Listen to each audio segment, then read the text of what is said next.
നമസ്കാരം. കണ്ണൂരിൽ നിന്ന് പുതിയ ചില വാർത്തകൾ കൂടി വരികയാണ്. അതായത് കൊടിസുനിക്ക് പരോൾ കിട്ടിയിരിക്കുകയാണ്. കണ്ണൂരിലെ CPM ജില്ലാ സമ്മേളനം കൂടാൻ കൊടിസുനിയും ഉണ്ടാകുമെന്നുള്ളതാണ് പ്രധാന വാർത്തയായിട്ട് വരുന്നത്. പക്ഷേ അത് മാത്രമാണോ ഇതിന് പിന്നിലുള്ള ലക്ഷ്യമെന്നുള്ളത് നമ്മൾ വിശദമായി തന്നെ വിലയിരുത്തേണ്ടിയിരിക്കുന്നു. എന്തായാലും TP ചന്ദ്രശേഖരൻ വധക്കേസിലെ പ്രതികൾക്ക് പലവട്ടം പരോൾ അനുവദിച്ചിട്ടുണ്ട്. പക്ഷേ അപ്പോഴൊന്നും തന്നെ കൊടിസുനിക്ക് പരോൾ കൊടുത്തിരുന്നില്ല എന്നുള്ളതാണ്. കൊടിസുനിക്ക് പരോളിനോട് താല്പര്യവുമില്ലെന്ന വാർത്തകളുമൊക്കെ എത്തിയിരുന്നു. പക്ഷേ പെട്ടെന്നാണ് അതെല്ലാം മാറുന്നത് എന്ന് കൂടി നമ്മൾ വിലയിരുത്തേണ്ടതുണ്ട്. തവനൂർ ജയിലിൽ നിന്നും കൊടിസുനി ശനിയാഴ്ചയാണ് പുറത്തിറങ്ങിയത് എന്നാണ് വിവരം. മനുഷ്യാവകാശ കമ്മീഷനെ കൊടിസുനിയുടെ അമ്മ സമീപിച്ചിരുന്നു. കൊടിസുനിയുടെ മനുഷ്യാവകാശം പാലിക്കാൻ ജയിൽ അധികൃതർക്ക് നിർദ്ദേശവും എത്തി. ഇതിനു പിന്നാലെയാണ് ജയിൽ DGP പരോൾ അനുവദിച്ചിരിക്കുന്നത്. കണ്ണൂരിലെ CPM ജില്ലാ സമ്മേളനം ജനുവരി 21, 22, 23 തീയതികളിൽ തളിപ്പറമ്പിലാണ് നടക്കുന്നത്. 30 ദിവസത്തേക്കാണ് കൊടിസുനിക്ക് പരോൾ കിട്ടിയിരിക്കുന്നത്. അങ്ങനെയെങ്കിൽ ഈ ദിവസങ്ങളിലുമൊക്കെ കൊടിസുനി പുറത്തുണ്ടാകുമെന്ന് ഏതാണ്ട് ഉറപ്പായിട്ടുണ്ട്. കൊടിസുനിയുടെ സാന്നിധ്യം ജില്ലാ സമ്മേളനത്തിനെ എങ്ങനെ സ്വാധീനിക്കുമെന്നും കൂടി നമുക്ക് അറിയേണ്ടതുണ്ട്. അതിനിടെ കൊടിസുനിയുടെ പരോൾ വിവാദങ്ങൾക്കുമൊക്കെ ഇട നൽകുകയാണ്. പോലീസ് റിപ്പോർട്ടെല്ലാം അവഗണിച്ചാണ് കൊടിസുനിക്ക് പരോൾ എന്നാണ് പുറത്തു വരുന്ന വിവരം. എന്തായാലും കൊടിസുനി പരോൾ ലഭിച്ചതിനെ തുടർന്ന് ജയിലിൽ നിന്ന് പുറത്തിറങ്ങി കഴിഞ്ഞു. കൊടിസുനിയുടെ അമ്മ നൽകിയ അപേക്ഷ പരിഗണിച്ചാണ് 30 ദിവസത്തെ ഈ പരോൾ കിട്ടിയിരിക്കുന്നത്. എന്തായാലും ഈ പരോൾ കിട്ടി പുറത്തിറങ്ങുന്ന സാഹചര്യം കൂടി നമ്മൾ മനസ്സിലാക്കേണ്ടതുണ്ട്. ADM നവീൻ ബാബുവിന്റെ കേസ് അന്വേഷണവുമായി ബന്ധപ്പെട്ട നീക്കങ്ങളെല്ലാം നിയമപരമായ നീക്കങ്ങളെല്ലാം നടന്നുകൊണ്ടിരിക്കുന്നു. മാത്രമല്ല PP ദിവ്യയുടെ റിമാൻഡ് റിപ്പോർട്ട് പുറത്തു വന്നിട്ടുണ്ട്. PP ദിവ്യ ക്രിമിനൽ വാസനയുള്ള ആളാണെന്നും ക്രിമിനൽ കുറ്റകൃത്യ വാസനയുള്ള ആളാണെന്നും മാത്രമല്ല ഭരണസിരാ കേന്ദ്രങ്ങളിൽ വരെ അവർക്ക് പങ്കുണ്ട് എന്നുള്ളതും, അതായത് ക്രിമിനൽ പശ്ചാത്തലത്തിനുടമയാണ് ദിവ്യ എന്നുള്ള റിമാൻഡ് റിപ്പോർട്ടാണ് പോലീസ് നൽകിയിരിക്കുന്നത്. കൂടാതെ CBI അന്വേഷണം വേണമെന്ന ആവശ്യമുയർത്തി മഞ്ജുഷ, അതായത് ADMന്റെ ഭാര്യ മഞ്ജുഷയും കുടുംബവും മുന്നോട്ട് പോകുന്ന സാഹചര്യം കൂടിയുണ്ട്. ഇതിൽ പ്രധാനമായിട്ടും വരുന്ന ചില പേരുകാരുണ്ട്. TV പ്രശാന്തൻ, PP ദിവ്യ, കളക്ടർ അരുൺ K വിജയൻ, പിന്നെയുള്ളത് ഡ്രൈവർ ഷംസുദ്ദീൻ. ഈ 4 പേരും പ്രധാനപ്പെട്ട ആളുകളാണ്. ഈ കേസിൽ പ്രധാനപ്പെട്ട ആരോപണ വിധേയരായിട്ടുള്ള ആളുകളാണ്. ഇവരെയെല്ലാം തന്നെ ഇതിൽ ഷംസുദ്ദീനെ നമ്മൾ കാണാനില്ല എന്നുള്ള വിവരമൊക്കെ പുറത്തു വന്നു കഴിഞ്ഞതാണ്. മാത്രമല്ല ഇതിൽ ചില സുപ്രധാന വെളിപ്പെടുത്തലുകളൊക്കെ നടത്തിക്കൊണ്ട് വീണാമണി എന്ന സ്ത്രീയും രംഗത്ത് വന്നിരുന്നു എന്നുള്ളത് നമ്മൾ മറക്കരുത്. ഈ സാഹചര്യത്തിൽ കൂടിയാണ് CPMന്റെ കൈകടത്തലോടുകൂടി തന്നെ ആയിരിക്കണം ഒരുപക്ഷെ പരോൾ ലഭിക്കുന്നത് എന്നുള്ളതാണ്. PP ദിവ്യയെ ഏതാണ്ട് CPM കൈവിടുന്ന മട്ടിൽ തന്നെയാണ് ഈ റിമാൻഡ് റിപ്പോർട്ട് വന്നിരിക്കുന്നത്. അതായത് ദിവ്യയെ സംരക്ഷിക്കുകയും എന്ന ഭാവേന ദിവ്യയുടെ കാലിൽ പിടിച്ച് വലിക്കുന്ന ഒരു നിലപാടാണ് സത്യത്തിൽ CPM എടുത്തിരിക്കുന്നത്. CPMന് ഏതൊക്കെ ആളുകളെ ഈ കേസിൽ ആരെയൊക്കെ സംരക്ഷിക്കണം എന്നുള്ള ഹിറ്റ് ലിസ്റ്റ് എന്തായാലും തയ്യാറാക്കി വെച്ചിട്ടുണ്ട്.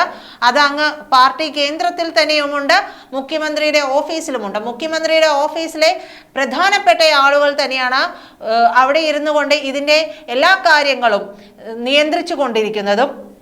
നമുക്കറിയാം P ശശിയും ദിവ്യയുമായിട്ടുള്ള ബന്ധമൊക്കെ നമുക്കറിയാം. ദിവ്യയുടെ മെൻഡർ തന്നെയാണ് P ശശി എന്നുള്ളത് നമുക്കറിയാം. ദിവ്യ വളരെ വഴിവിട്ട് തന്നെയാണ് TV പ്രശാന്തന് വേണ്ടി ഈ ഒരു ആരോപണം ഉന്നയിച്ചത്, നവീൻ ബാബുവിന് വേണ്ടി ആരോപണം ഉന്നയിച്ചതെന്നറിയാം. TV പ്രശാന്തന് അങ്ങ് തിരുവനന്തപുരത്തിലും എന്തിന് കേന്ദ്രത്തിൽ വരെ പിടിപ്പുള്ള ആളാണെന്നുള്ള വിവരങ്ങളൊക്കെ പുറത്തു വന്നിരുന്നു. എന്തായാലും TV പ്രശാന്തനെ രക്ഷിക്കാൻ വേണ്ടിയിട്ടാണ് അവസാന നിമിഷം ഒരു പരാതി നൽകിയിരുന്നു. ADM നവീൻ ബാബുവിനെതിരെ പരാതി വിജിലൻസിലടക്കം നൽകിയിരുന്നു എന്നുള്ള വിവരങ്ങളൊക്കെ പുറത്തു വന്നിരുന്നത്. ഇത് അദ്ദേഹത്തിന് വേണ്ടി അദ്ദേഹത്തിന്റെ ബന്ധുവാണ് ആരോപിച്ചത് എന്ന് പറഞ്ഞിരുന്നു. ഏത് ബന്ധുവാണ് എന്നുള്ള കാര്യങ്ങളൊന്നും ഇതുവരെ പുറത്തു വന്നിട്ടുണ്ടായിരുന്നില്ല.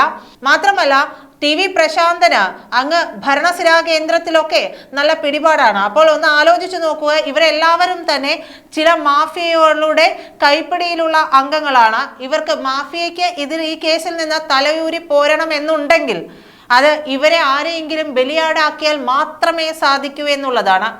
ഷംസുദ്ദീൻ ആയാലും ഷംസുദ്ദീനാണ് ഇതിൽ പ്രധാനപ്പെട്ട മറ്റൊരു പങ്കുള്ളത്. ഷംസുദ്ദീനാണ് ഇദ്ദേഹത്തെ കൊണ്ടുവിടുന്നത്. ഇദ്ദേഹത്തെ അവസാനമായി കണ്ടു എന്ന് പറയുന്നത് ഷംസുദ്ദീൻ ആയിരുന്നു.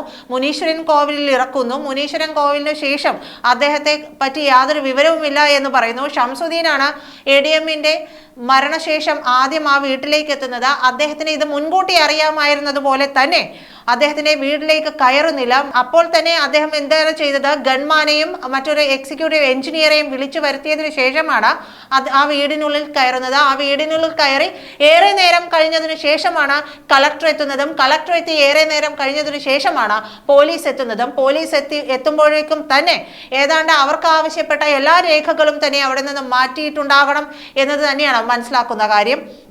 അതുകൊണ്ട് കളക്ടർക്കും ഇതിലൊരു പ്രധാന പങ്കുണ്ട്. പക്ഷേ കളക്ടറെ നേരിട്ട് എന്തെങ്കിലും ഒന്ന് ചെയ്യാമെന്ന് കരുതിയാൽ അവിടെയാണ് CPMന് പിഴച്ചു പോകുന്നത്.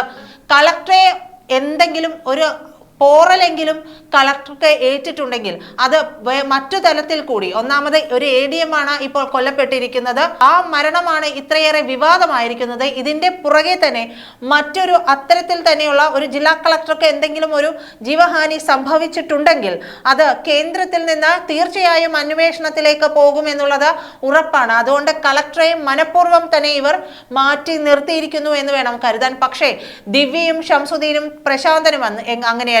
പ്രത്യേകിച്ച് ദിവ്യയും ഷംസുദ്ദീന്റെ കാര്യം ഇതുവരെയും പുറത്തേക്ക് വന്നിട്ടില്ല. ഷംസുദ്ദീൻ ഒരു തരത്തിലുമുള്ള ഒരു വെളിപ്പെടുത്തലുകളും നടത്താതെ മാറി നിൽക്കുകയാണ്. അല്ലെങ്കിൽ CPM മാറ്റി നിർത്തിയിരിക്കുകയാണോ എന്ന് സംശയിക്കേണ്ടിയിരിക്കുന്നു.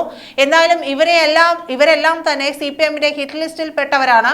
നമുക്കറിയാം പല കേസുകളിലുമൊക്കെ CPM അവസാനം അവർക്ക് അണിക്കല്ലായി നിന്നിട്ടുള്ള, അവരുടെ ഹെൽപ്പിനായിട്ട് നിന്നിട്ടുള്ള പലരെയും അടിച്ചു കളയുകയും അവരുടെ കുടുംബത്തെയും സംരക്ഷിക്കുകയും ചെയ്യുന്ന നിലപാടുകളാണ് സ്വീകരിച്ചിട്ടുള്ളത്.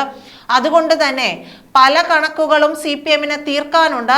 നിയമസഭാ തിരഞ്ഞെടുപ്പിന് മുമ്പ് തന്നെ പല കണക്കുകളും തീർക്കാനുണ്ട്. അതിന്റെ ഭാഗമായിട്ടാണോ ഇപ്പോൾ കൊടിസുനി ഇങ്ങനെ പരോളിൽ ഇറങ്ങിയത് എന്ന് പോലും നമ്മൾ ചിന്തിക്കേണ്ടിയിരിക്കുന്നു. എന്തായാലും ഈ കണക്കുകൾ തീർക്കുമ്പോൾ നവീൻ ബാബുവിന്റെ കുടുംബത്തിന്റെ കാര്യത്തിൽ ഒരു പ്രത്യേക ശ്രദ്ധ വേണ്ടത് തന്നെയാണ് എന്നാണ് മനസ്സിലാക്കുന്നത്. മഞ്ജുഷ യാതൊരു ഭയപ്പെടുത്തലുകൾക്കും വഴങ്ങാതെ മുന്നോട്ട് പോയിക്കൊണ്ടിരിക്കുകയാണ്. ആ കുടുംബത്തെ ഭയപ്പെടുത്താനോ അവർക്ക് എന്തെങ്കിലും സംഭവിക്കാനോ ഉള്ള ഒരു സാധ്യതയൊന്നും നമുക്ക് തള്ളിക്കളയാൻ സാധിക്കില്ല. കാരണം കൊടിസുനി എന്ന വളരെ ക്രൂരനായിട്ടുള്ള ഒരു ഗുണ്ടയാണ് പുറത്തിറങ്ങുന്നത്. CPMന്റെ ഗുണ്ടയാണ്.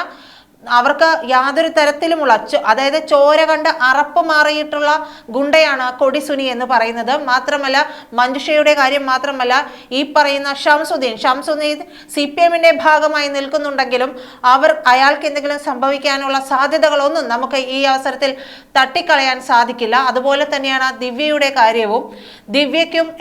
ദിവ്യയെ ഇവർ സംരക്ഷിക്കുന്നു എന്ന വ്യാജേനെ തന്നെ ദിവ്യയ്ക്കുള്ള അടിയും ഓങ്ങി വെച്ചിരിക്കുകയാണ് CPM എന്നാണ് മനസ്സിലാക്കുന്നത് കഴിയുന്നത്. എന്തായാലും ഇത് കൊടിസുനിയുടെ വരവ് രണ്ടും കൽപ്പിച്ചു തന്നെയായിരിക്കും ചിലതൊക്കെ നടക്കാനുള്ള സാധ്യതകളും കാണുന്നുണ്ട്.